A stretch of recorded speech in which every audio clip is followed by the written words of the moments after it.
एगो किसान के जनना कहतरी जे चैत के महीना हमरा बड़ा निक लागेला। बड़ा निक लागेला। काहे खेतवा में झूमता गहूं जौ चानावा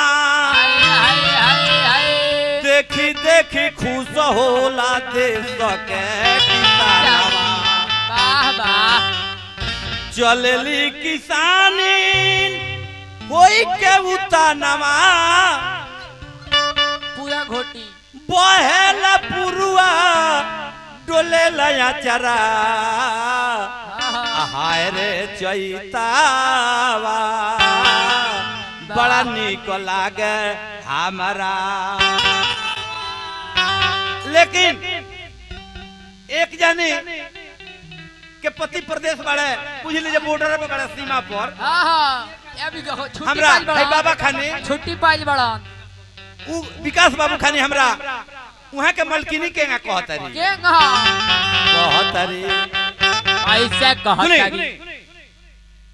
आ मामा के डाढ़ी मोजर झोप झोप लटके महुआ मदन रस टप टप टपके कवना गुजरिया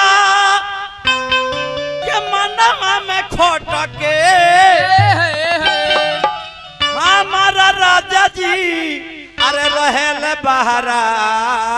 ये भाव है ये भाव में गाई हाय रे चैतावा नानी को लागे हमारा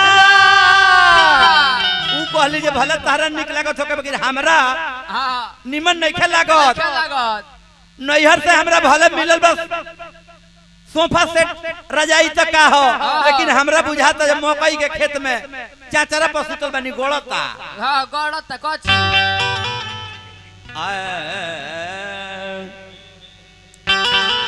अरे नायले राजा यल बेला होनी को लागे नायकेला तो लागे नायकेला नी को लागे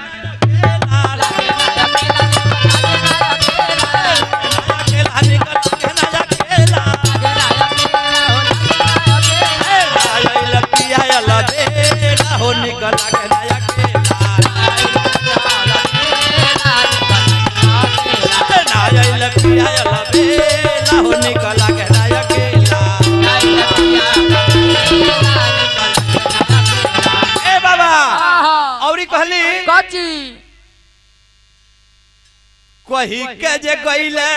के होली में आई कवन सवतिया पगइले लो भाई त कही के जे गईले जे आई कही के जे गईले जे होली में आई कवन सवतिया पगइले लो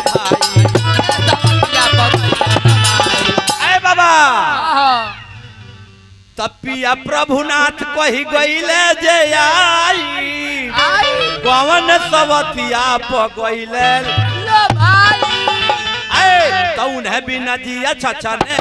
लाओ निकल लागे ना अकेला बिना जिया छछने लाओ निकल लागे ना अकेला।